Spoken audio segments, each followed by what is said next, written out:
Привет-привет, с вами Лаврентьева Алена, и у нас вышло продолжение предыдущих ногтей, ну, то есть, как бы там уже, конечно, много времени прошло.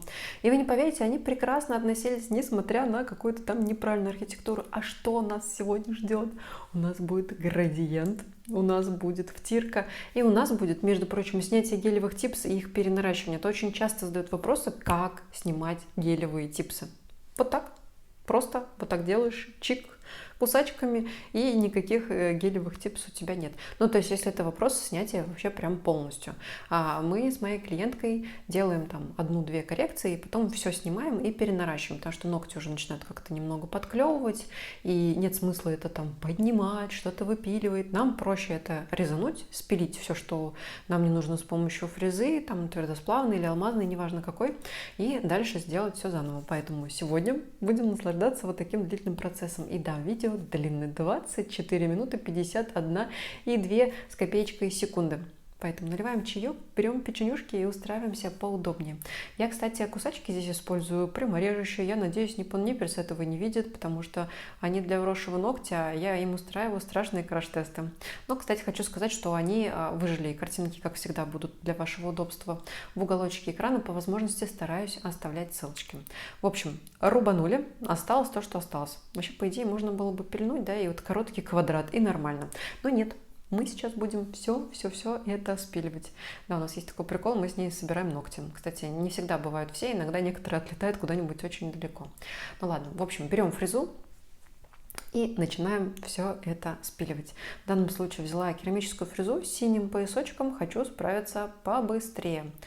Вопрос, который мне часто задают про гелевые типсы, как их снимать. Если честно, мне все время ставит в тупик, потому что я не вижу никакой разницы между снятием гелевых ногтей, ногтей с покрытием базы, ну, либо других каких-то нарощенных ногтей. Все то же самое, мы просто их спиливаем, все как всегда. Как видите, вот обычным способом, специально все оставила, ничего не вырезала, просто пилим, они сейчас кончатся. А прикол, знаете, в чем заключается? В том, что несмотря на то, что зовется это гелевые типсы, да, это все полимер, то есть это такие же полимерные ногти, как гелевое наращивание, как наращивание на верхней формы. Это все абсолютно один и тот же материал, то есть это все пластик, представляете, пакет, короче. Мы все время носим на ногтях пакеты. Такая вот ситуация сейчас, обстановочка. В общем, мы здесь все сняли, все лишнее убрали и двигаем кутикулу. Не могу ответить на вопрос, почему апельсиновая палочка. Наверное, кончились чистые пушеры. Дело было где-то там в диапазоне Нового года, насколько я помню. В общем, наносим тальк. Это специальный тальк для маникюра. Он от торговой марки Domex.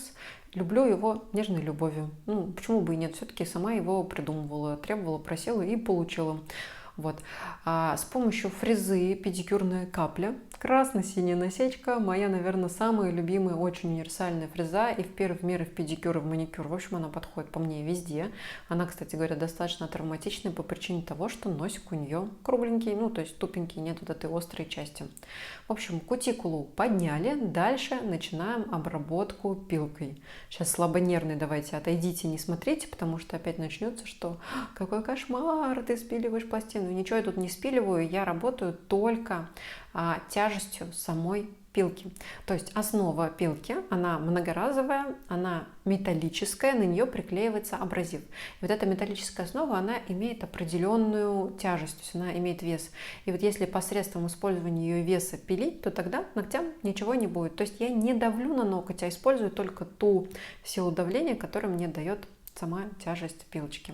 Подготовка нужна для того, чтобы отслоек не было, чтобы держалось хорошо. И, конечно же, мы работаем только с новой, отросшей частью ногтевой пластины, потому что нам нужна дальнейшая сцепка уже с тем, что отросло.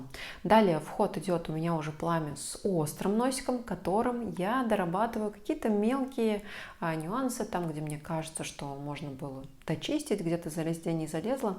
Но, честно сказать, если мы говорим о клиентском маникюре, вполне себе легко можно справиться одной только вот этой морковкой педикюрной. Я очень часто на самом деле так делаю. Но мы же снимаем видео, надо же, чтобы хорошо получилось, поэтому стараемся больше, чем обычно. И никогда не верьте, что если там кто-то скажет, что это неправда, я всегда делаю такие ногти. Нет, все для видео стараются чуть-чуть побольше, это нормально. Я вот стараюсь не стараться побольше, потому что кого мы здесь обманываем? Я вот недавно подруге делала маникюр, там вообще просто обнять и плакать. Ну, потому что на бегу где-то там ночью, и вообще всем было ну, как бы сказать, ну, пофиг, просто что-нибудь накрасить. И у всех мастеров есть такие друзья, которые, ну, давай намажь там что-нибудь по-быстрому.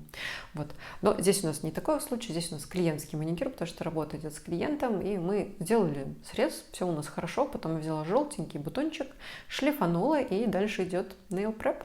Это такая специальная жидкость, которая у нас все обезжирит, уберет пыль, и можно будет приступать к главному действию. Так, сейчас я еще возьму салфеточку, точно все протру. Вы знаете, вот это вот постоянная паранойя, еще раз протереть, а точно ли нет пыли, а точно ли. Вот это у меня есть, конечно, проблема постоянно. Напишите в комментариях, кто тоже любит по 10 раз, ногти протирать. И это, кстати, потеря времени. Вот если кто-то не может ускориться, посчитайте, какие лишние движения вы делаете. В общем, ногти готовы. Видите, такие они немножечко царапанные получились. Это верный признак того, что вы все сделали правильно. Именно так выглядит подготовленная ногтевая пластина.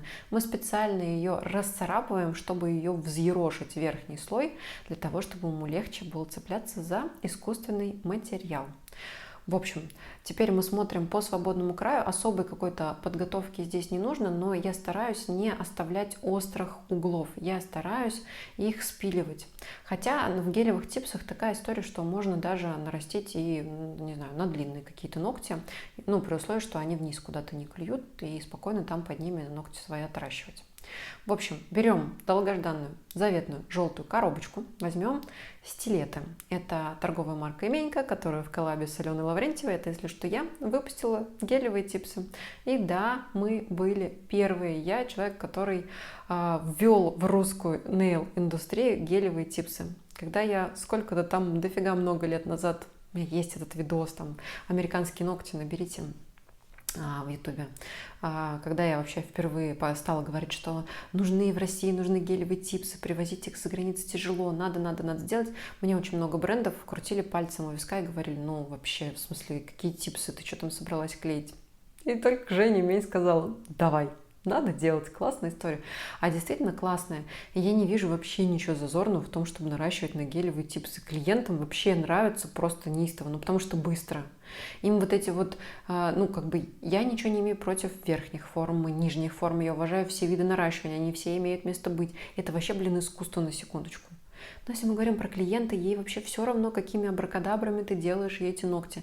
Она просто хочет прийти без ногтей, а уйти с ногтями, чтобы такая раз и появились, и ей все нравится.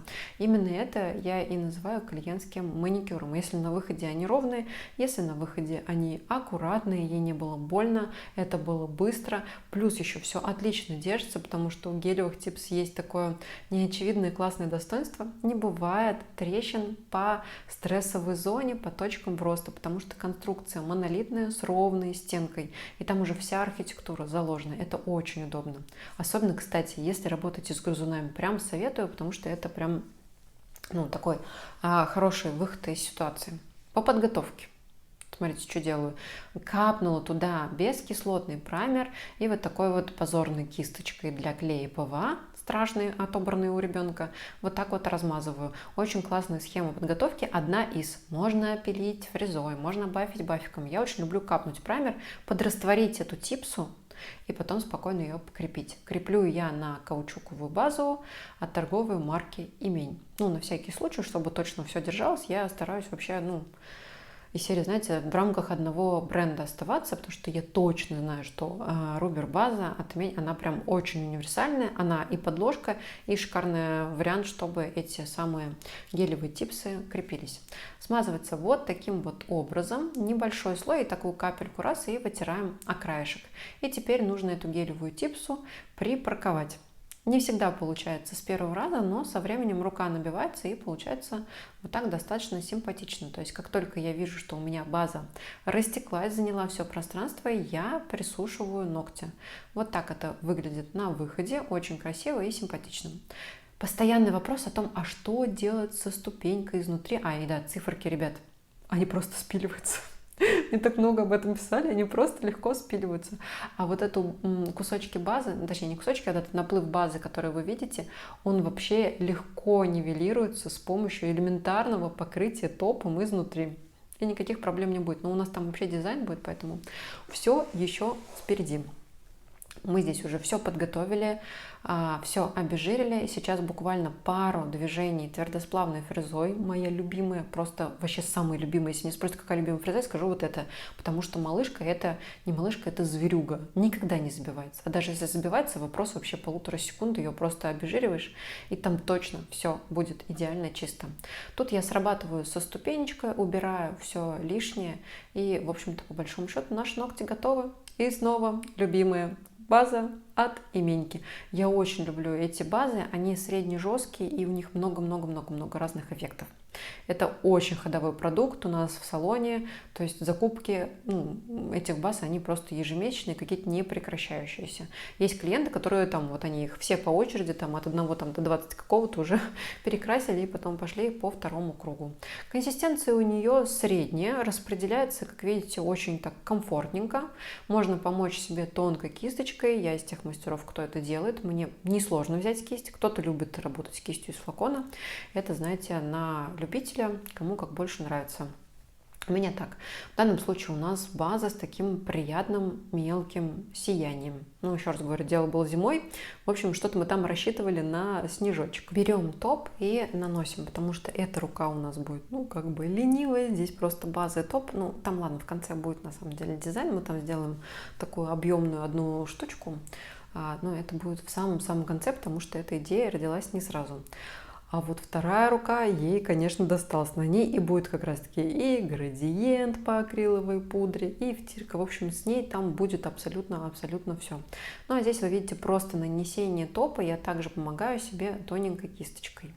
Ну и помним, да, архитектура гелевых типс, она абсолютно другая. А вот этот топ, кстати, давно хотела показать. Я его так часто использую, так редко показываю.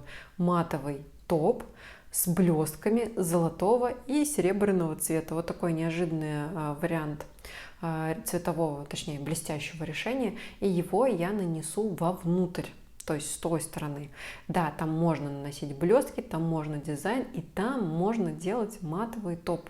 Мне вообще очень сильно нравятся ногти изнутри, покрытые матовым топом на себе. Сейчас скажу страшную вещь, но их очень прикольно облизывать. То есть если вы что-то такое вот поели и облизали, и там вот этот софт-тач, это прям классно.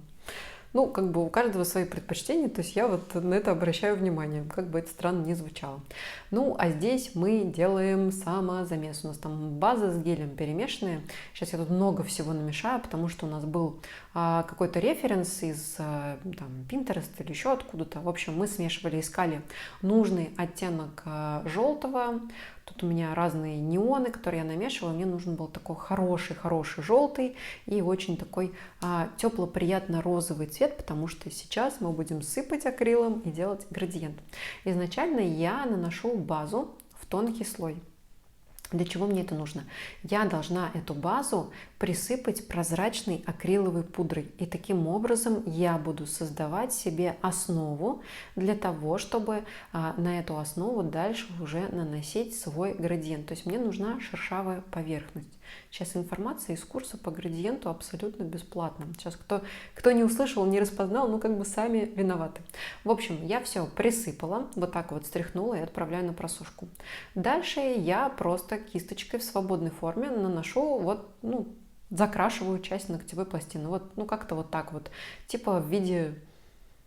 Чего в виде? Не знаю, в виде угла, в виде кусочка. Важно только, знаете что? Чтобы когда вы наносите цвет, гель-лак цветной, вот как я сейчас, да, несмотря на то, что это замес, чтобы вы его наносили в тонкий-тонкий слой. Вот посмотрите, сейчас видно, когда я смешиваю, видно очень хорошо крупинки. То есть от акриловой пудры видно текстуру. И это секрет успеха, потому что техника градиента по акрилу заключается в том, что ты упругой кистью все время растираешь, то есть ты цвета втираешь друг в друга. И тогда у вас получится градиент даже из черного в белый или из белого в черный, там кому в какую сторону больше нравится. Делается такой градиент всего лишь в 2 слоя. Я вот здесь решила вывести чуть-чуть повыше, и, как всегда, знаете, этот первый блин комом. Остальные ногти вообще, кстати, нормальные получились, и только вот этот получился какой-то, мученик он, страдалец. Но ничего страшного, я уже на других разогналась и примерно поняла, какая пропорция мне нужна, поэтому если кто-то снимает контент, снимайте не на первом ногте, красьте все остальные, а потом только его. Как видите, первый слой я промазала, растерла и опять присыпала акриловой пудрой. И вот тогда отправила сушиться. Просушила, стряхнула, и вот сейчас уже наношу просто второй слой. Видите, два цвета абсолютно рядышком, то есть они прям стык в стык. И теперь нам останется их очень мягко, деликатно соединить. Тут я старалась, чтобы у меня и желтый был, и чтобы розовый оставался в нужном объеме. По поводу вот этой кисточки, которая сейчас в кадре, я ей наношу немножечко в тонкий слой базу, чтобы мне было, куда и почему растирать. Почему такая странная кисть? Там не спрашивайте, это кисть для какой-то там декоративной росписи. Но не суть. В общем, здесь кисточка для градиента. Я смогла втереть один цвет в другой. А еще важно, если вы делаете градиент по акриловой пудре, у вас обязательно должна быть влажная салфеточка, смоченная в обезжиривателе, для того, чтобы постоянно мыть и чистить кисточку, чтобы цвета у вас не грязнились друг об дружку. Я вижу, там есть волос. Кошмар какой, просто ужас. Это, знаете, когда делаешь, там что-то прилипло. Но я его потом уберу, наверное. Уберу, убираю.